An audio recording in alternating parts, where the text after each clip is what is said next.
കേരളത്തിലെ നിയമസഭാ തെരഞ്ഞെടുപ്പിന് മുന്നോടിയായി ഐക്യജനാധിപത്യ മുന്നണിയുടെ നേതൃത്വത്തിൽ പ്രതിപക്ഷ നേതാവ് വി ഡി സതീശൻ നയിച്ച പുതുയുഗ യാത്രയുടെ സമാപന സമ്മേളന വേദി പുത്തരിക്കണ്ടം മൈതാനത്ത് ലോക്സഭാ പ്രതിപക്ഷ നേതാവ് രാഹുൽ ഗാന്ധി വന്ന് സംസാരിച്ചപ്പോൾ അദ്ദേഹം 5 ഇന്ദിരാ ഗ്യാരണ്ടികൾ പ്രഖ്യാപിച്ചു. അതിലൊന്നാമത്തേതാണ് സ്ത്രീകൾക്ക് KSRTC ബസ്സിൽ സൗജന്യ യാത്ര. കർണാടക SRTCയും തെലങ്കാനയിലും തമിഴ്നാട്ടിലുമൊക്കെ അത് പ്രഖ്യാപിച്ച യാഥാർത്ഥ്യമാക്കിയ പദ്ധതിയാണ്. കർണാടകയിൽ സ്ത്രീകൾ വലിയ ആവേശത്തോടു കൂടി കോൺഗ്രസിനെ ഏറ്റെടുക്കാൻ ഒരു കാരണമുണ്ടായത് 2023 തെരഞ്ഞെടുപ്പിൽ ഈ ഇന്ദിരാ ഗ്യാരണ്ടിയിലെ കർണാടക SRTCയിൽ സൗജന്യ യാത്ര എന്ന പ്രഖ്യാപനമായിരുന്നു. തെലങ്കാനയിലും യാഥാർത്ഥ്യമാക്കി. കേരളത്തിൽ അധികാരത്തിൽ വന്നതിന് ശേഷം എന്തായാലും ഇന്ദിരാ ഗ്യാരണ്ടി യാഥാർത്ഥ്യമാക്കുമെന്ന കാര്യത്തിൽ ഒരു തർക്കവുമില്ല. ആ ഒരു പശ്ചാത്തലത്തിൽ ഇന്ന് ഒരു ഓർഡർ ഇറങ്ങിയിരിക്കുന്നു. നാളെ മുതൽ KSRTC ബസ്സിൽ ടിക്കറ്റ് കൊടുക്കുമ്പോൾ ടിക്കറ്റ് മെഷീനിൽ ജെൻഡർ രേഖപ്പെടുത്തണമെന്ന്. അത് ജെൻഡർ രേഖപ്പെടുത്തണമെന്ന് ആവശ്യപ്പെട്ടത് എത്ര സ്ത്രീകൾ ഒരു ബസ്സിൽ കയറുന്നുണ്ട് എന്ന കണക്ക് അറിയാനാണെന്നാണ് ഞാൻ മനസ്സിലാക്കുന്നത്. ഈ ഇന്ദിരാ ഗ്യാരണ്ടിയിലെ ആദ്യ പ്രഖ്യാപനത്തിന്റെ ആദ്യ ചുവടുവെപ്പ് മന്ത്രിസഭ അധികാരത്തിൽ ഏറുന്നതിന് മുമ്പ് നടപ്പിലാക്കാനുള്ള ഒരു നീക്കം ആരംഭിച്ചിരിക്കുന്നു എന്നാണ് ഇതിലൂടെ മനസ്സിലാക്കാൻ കഴിയുന്നത്. എന്തായാലും വിപ്ലവകരമായ ഈ തീരുമാനം കേരളത്തിലെ സ്ത്രീകളുടെ കയ്യടി നേടുമെന്ന കാര്യത്തിൽ ഒരു തർക്കവുമില്ല. കേരളത്തിൽ ഈ പ്രഖ്യാപനം നടത്തിയപ്പോൾ സൈബർ ഹാൻഡിലുകളിൽ കേരളത്തിലെ CPM ആളുകൾ, BJP-ക്കാർ, ഒരു വിഭാഗം ബുദ്ധിജീവി ചമയുന്ന സ്ത്രീകൾ ഉൾപ്പെടെ ഇവിടെ കുറെ ഫെമിനിസ്റ്റുകളെല്ലാം ഉണ്ട് കോൺഗ്രസിനെ എതിർക്കുന്നത്. ഇത്തരം ഫെമിനിസ്റ്റുകളെല്ലാം പറഞ്ഞത് ഇത് നടക്കുന്ന കാര്യമല്ല, കേരളത്തിലെ പൊതുമേഖലാ സ്ഥാപനങ്ങളിലൊന്നായ KSRTC നഷ്ടത്തിലോടുകയാണ്, അതിനെ വീണ്ടും നഷ്ടത്തിലാക്കാനാണോ നിങ്ങളുടെ നീക്കം എന്നൊക്കെയായിരുന്നു ചോദിച്ചത്. KSRTC നഷ്ടത്തിലാണ് എന്ന കാര്യത്തിൽ തർക്കമില്ല. പക്ഷേ ആ നഷ്ടത്തിലോടുന്ന KSRTCക്ക് എന്തെങ്കിലും ഒരു ബദൽ സംവിധാനം കണ്ടെത്തിയാൽ മാത്രമേ ഇത് നടപ്പിലാക്കാൻ കഴിയൂ. അതിലും തർക്കമില്ല. ഈ ഒരു പശ്ചാത്തലത്തിൽ പറഞ്ഞ കാര്യം പ്രവർത്തിപഥത്തിൽ എത്തിച്ച പാരമ്പര്യമാണ് ഐക്യജനാധിപത്യ മുന്നണിക്കും കോൺഗ്രസിനും ഉള്ളത് എന്ന കാര്യത്തിൽ തർക്കമില്ല. ആ ഒരു പശ്ചാത്തലം കൂടി നമ്മൾ എടുത്തു പരിശോധിക്കുമ്പോൾ ഈ ഇന്ദിരാ ഗ്യാരണ്ടിയിലെ ആദ്യ പദ്ധതി എനിക്ക് തോന്നുന്നു ഈ മാസം അവസാനം അല്ലെങ്കിൽ ജൂൺ മാസം ആദ്യം നടപ്പിൽ വരാൻ പോവുകയാണ്. കേരളത്തിന്റെ ചരിത്ര താളുകളിൽ വിപ്ലവാത്മകമായ ഒരു പദ്ധതിയാണ് ഇത്.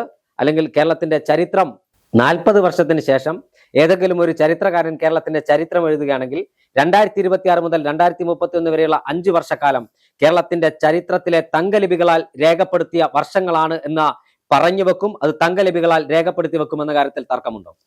ഇല്ല, ഈ പദ്ധതികളെല്ലാം അല്ലെങ്കിൽ മുന്നോട്ട് വെച്ച ഇന്ദിരാ ഗ്യാരണ്ടി നടപ്പിലാക്കാൻ കഴിയണം. ഇപ്പോഴും സാധാരണക്കാരായ ജനങ്ങൾക്ക് ആശങ്കയുണ്ട്. ഇന്ദിരാ ഗ്യാരണ്ടി എന്ന് പറഞ്ഞ് 5 പദ്ധതികൾ മുന്നോട്ട് വയ്ക്കുമ്പോൾ അതിൽ ഏറ്റവും കൂടുതൽ ആശങ്ക നിലനിൽക്കുന്ന പദ്ധതി എന്ന് പറയുന്നത് KSRTCയിൽ സ്ത്രീകൾക്ക് സൗജന്യ യാത്ര നൽകുമെന്നുള്ളതാണ്. ഒരു മാനദണ്ഡവും ഇന്ദിരാ ഗ്യാരണ്ടി പ്രഖ്യാപിക്കുമ്പോൾ ഒരു മാനദണ്ഡവും പറഞ്ഞിട്ടില്ല.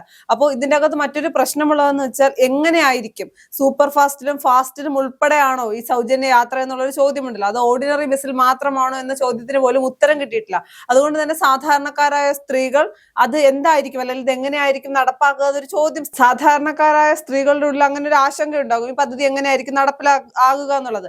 ആദ്യം ചേട്ടൻ പറഞ്ഞതുപോലെ ഇന്നും KSRTC നഷ്ടത്തിലാണ്. അപ്പോൾ അതെല്ലാം കൂടി പരിഗണിച്ചുകൊണ്ടായിരിക്കില്ല ഇത് എത്രത്തോളം പ്രാവർത്തികമാക്കാൻ കഴിയും എന്നുള്ളൊരു കാര്യം.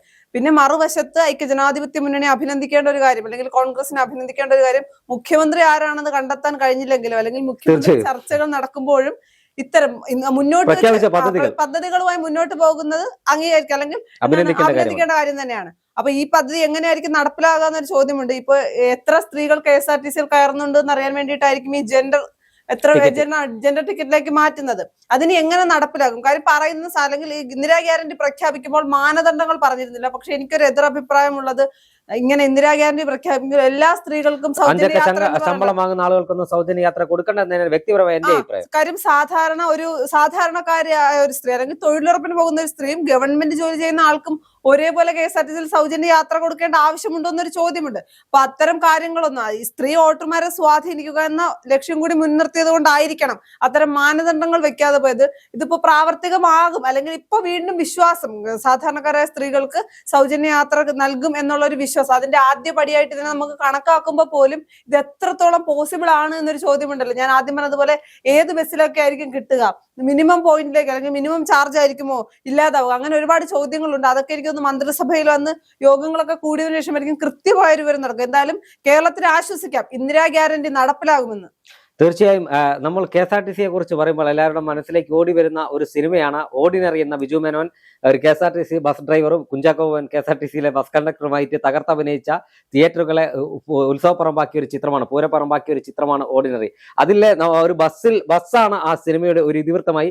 അതേപോലെ ഇനി ആളുകൾക്ക് ഈ മഴക്കാലമാണ് വരാൻ പോകുന്നത്, സൈഡ് സീറ്റിൽ ഇരുന്ന് നല്ല പാട്ടുള്ള ഹെഡ്സെറ്റിൽ കേട്ടിട്ട് KSRTC സ്ത്രീജനമായി സ്ത്രീകൾക്ക് പോകാം. അപ്പോഴും എന്റെ വ്യക്തിപരമായ ഒരു പ്രതിഷേധം, ഇത് സ്ത്രീകൾക്ക് മാത്രം പോരാ, ചില ബസ്സുകളെങ്കിലും പുരുഷന്മാർക്ക് കൂടി അല്ലെങ്കിൽ അത്തരത്തിൽ ആളുകൾക്ക്, അതായത് ഒരു ഇത് വെച്ചോട്ടെ, അതായത് ഒരു പരിധി, അതായത് സർക്കാർ ജീവനക്കാർക്കും അത്തരം ആളുകൾക്കല്ല, എന്തെങ്കിലും ഒരു മാനദണ്ഡം വെച്ചിട്ട് പുരുഷന്മാർക്ക് കൂടി സംവരണം ചെയ്യാൻ, അവർക്ക് കൂടി സൗജന്യം അനുവദിക്കാൻ സർക്കാർ തയ്യാറാണെന്നാണ് എന്റെ ആവശ്യമാണ് ഇത് വ്യക്തിപരമായിട്ട്. അല്ല, കേരളത്തിലെ പുരുഷന്മാർക്ക് ഒരു മനോഭാവം ഉണ്ടല്ലോ, അവർക്ക് താഴെയാണ് സ്ത്രീകളെന്ന്. അപ്പൊ അവർക്കൊപ്പം എത്തണമല്ലോ സ്ത്രീകളും. ഇപ്പൊ എന്തൊക്കെ പറഞ്ഞാലും സമത്വം വാദിക്കുമ്പോൾ കേരളത്തിലെ പുരുഷന്മാർക്ക് ഇപ്പോഴും അവരാണ് മുകളിൽ എന്നൊരു, അല്ലെങ്കിൽ ഒരു 70%, 170% പുരുഷന്മാർക്കും അവർക്ക് താഴെയാണ് സ്ത്രീ എന്നാണല്ലോ. അപ്പൊ അവർക്കൊപ്പം എത്തിക്കാനാണല്ലോ കോൺഗ്രസ് ഇത്തരം പദ്ധതികളുമായി മുന്നോട്ട് പോകുന്നത്. തീർച്ചയായും ഇത്തരം പദ്ധതികളുമായി മുന്നോട്ട് പോകുമ്പോൾ ഏതെങ്കിലും തരത്തിലുള്ള തടസ്സം ഉണ്ടാകും. ഞാൻ ഇപ്പോഴും ഉറച്ചു പറയുന്നു, ഇതിന് തടസ്സമുണ്ടാകും.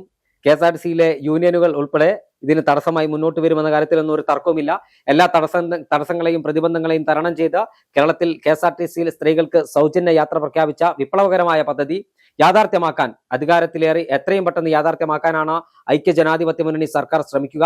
അത്തരമൊരു ശ്രമവുമായി മുന്നോട്ട് പോകുമ്പോൾ കേരളത്തിലെ മുഴുവൻ സ്ത്രീകളുടെയും, അത് കക്ഷി രാഷ്ട്രീയത്തിന് അതീതമായി CPM-ഉം BJP-യും മുസ്ലിം ലീഗും കോൺഗ്രസും എല്ലാം ആ സ്ത്രീകൾ ആ സർക്കാരിന് പിന്തുണയ്ക്കുമെന്ന കാര്യത്തിൽ തർക്കമില്ല. അവിടെ ഞാൻ ഇപ്പോഴും അടിവരയിട്ട് പറയുന്നു, 5 അക്ക ശമ്പളം വാങ്ങുന്ന സർക്കാർ ഉദ്യോഗസ്ഥന്മാർക്കോ അല്ലെങ്കിൽ ഇതിനൊരു മാനദണ്ഡം വെച്ച് മാത്രമേ ഇത്തരം സൗജന്യം അനുവദിക്കാൻ പാടുള്ളൂ എന്ന് കൃത്യമായ ഒരു നിലപാട് സർക്കാർ സ്വീകരിക്കണം. അത് മാത്രമല്ല, ചോദ്യം ഉണ്ടല്ലോ, ഇന്ദിരാ ഗ്യാരണ്ടി പ്രഖ്യാപിക്കുന്ന സമയത്ത് മാനദണ്ഡങ്ങൾ പറഞ്ഞിരുന്നില്ല. തെരഞ്ഞെടുപ്പ് കഴിഞ്ഞ്, അല്ലെങ്കിൽ തെരഞ്ഞെടുപ്പ് കഴിഞ്ഞ് വിജയിച്ചു വരുമ്പോൾ മാനദണ്ഡങ്ങൾ വെക്കുക, അത് മറ്റു ചോദ്യങ്ങൾക്ക് വഴിവെക്കില്ലേ? നിലവിൽ ഇതേ പ്രഖ്യാപനം നടത്തിയ കർണാടകയിലും തമിഴ്നാട്ടിലും അതോടൊപ്പം തെലങ്കാനയിലും ഹിമാചൽ പ്രദേശിലും എല്ലാം ഒരു മാനദണ്ഡത്തിന്റെ അടിസ്ഥാനത്തിൽ മാത്രമാണ് സിറ്റി റൂട്ടുകളിൽ ഇത്ര കിലോമീറ്റർ മാത്രമാണ് ബസ്സിൽ സൗജന്യ യാത്ര അനുവദിക്കുന്നത്. അത് കർണാടകയിലും അതോടൊപ്പം തന്നെ തമിഴ്നാട്ടിലും പിങ്ക് കളർ ബസ്സിൽ മാത്രമേ സൗജന്യമുള്ളൂ. അത്തരം ഒരു രീതിയിലേക്ക് തന്നെ കേരളത്തിലേക്ക് എത്തും. അല്ലാതെ KSRTCക്ക് പിടിച്ചു നിൽക്കാൻ കഴിയില്ല എന്നതൊരു യാഥാർത്ഥ്യമാണ്. അടുത്ത ഗതാഗത മന്ത്രിയും മുഖ്യമന്ത്രിയും KSRTCയുമായി ബന്ധപ്പെട്ട ശ്രദ്ധ ചെലുത്തേണ്ട ഒരു കാര്യം, നിലവിൽ KSRTC ബസ്സുകളിൽ വിദ്യാർത്ഥികൾക്ക് കൺസെഷൻ അനുവദിക്കുന്നത് ഡിപ്പോയിൽ പോയി മുൻകൂട്ടി പണമടച്ച് പാസ് വാങ്ങുന്നവർക്ക് മാത്രമാണ്. അല്ലാതെ സ്വകാര്യ ബസ്സുകളുടെ മാതൃകയിൽ സ്കൂൾ വിദ്യാർത്ഥികൾക്കെങ്കിലും കൺസെഷൻ അനുവദിക്കാൻ സ്കൂൾ ID കാർഡ് കാണിക്കുമ്പോൾ ആ ബസ്സിൽ നിന്ന് തന്നെ പണം വാങ്ങുന്ന, മുൻകൂർ പണം അടയ്ക്കാതെ ബസ്സിൽ നിന്ന് തന്നെ പണം അടയ്ക്കാൻ, അല്ലെങ്കിൽ അതിന് സ്വകാര്യ ബസ്സുകൾ പോകുന്ന പോലെ സ്കൂളിൽ നിന്ന് പാസ് അനുവദിച്ച് അത്തരമൊരു നടപടി കൂടി ഈ സർക്കാരിന്റെ ഭാഗത്തു നിന്നുണ്ടായാൽ അത് വിദ്യാർത്ഥികൾക്ക് വലിയ ഉപകാരമാകും. കാരണം ദേശസാൽകൃത റൂട്ടുകളിൽ, മലബാറിലൊന്നും ഇത് കൃത്യമായി ബാധിക്കില്ല. ഈ സ്ത്രീകൾക്ക് സൗജന്യ യാത്ര കൊടുക്കുന്നത് പോലും മലബാറിൽ വലിയ ഗുണമുണ്ടാവുമെന്ന് എനിക്ക് തോന്നുന്നില്ല. കാരണം മലബാറിൽ സ്വകാര്യ ബസ്സുകളാണ് കൂടുതലുള്ളത്, ദീർഘദൂര KSRTCകളാണ് സർവീസ് നടത്തുന്നത്. ദീർഘദൂര KSRTCയിൽ എന്തായാലും ഇത്തരം ഒരു പദ്ധതി നടപ്പിലാക്കാൻ കഴിയില്ല എന്നാണ് ഞാൻ കരുതുന്നത്. ആ ഒരു പശ്ചാത്തലത്തിൽ വിദ്യാർത്ഥികൾക്ക് KSRTCയിൽ സ്കൂൾ +2 വരെയുള്ള വിദ്യാർത്ഥികൾക്ക് KSRTCയിൽ കൺസെഷൻ നൽകാനുള്ള ഒരു സംവിധാനം കൂടി പുതിയ സർക്കാരിന്റെ ഭാഗത്തുനിന്ന് ഉണ്ടാകണം. അത് വിദ്യാർത്ഥികളുടെ കയ്യടി നേടുന്ന തീരുമാനമായിരിക്കുമെന്ന കാര്യത്തിലും ഒരു തർക്കവുമില്ല. അതോടൊപ്പം തന്നെ KSRTCയെ രക്ഷപ്പെടുത്താൻ അടിയന്തരമായി സർക്കാർ നടപടി സ്വീകരിക്കണം. KSRTC കേരളത്തിന്റെ ആനവണ്ടി, എല്ലാവരുടെയും ഒരു വികാരമാണ്, വാഹനപ്രേമികളുടെ ഒരു വികാരമായ ആനവണ്ടിയെ രക്ഷപ്പെടുത്താൻ ഈ സ്ത്രീകൾക്ക് സൗജന്യ യാത്ര ഒരുക്കുന്നതോടൊപ്പം ആനവണ്ടിയെ രക്ഷപ്പെടുത്തി കേരളത്തിന്റെ അഭിമാന സ്തംഭമായ ഒരു പൊതുമേഖലാ സ്ഥാപനമായി 5 വർഷക്കാലം കൊണ്ട് ഉയർത്താൻ പുതിയ സർക്കാരിന് കഴിയട്ടെ എന്നുകൂടി നമുക്ക് ആശംസിക്കാം. നമ്മുടെ സ്ഥാപനത്തിനും ആശംസിക്കാം.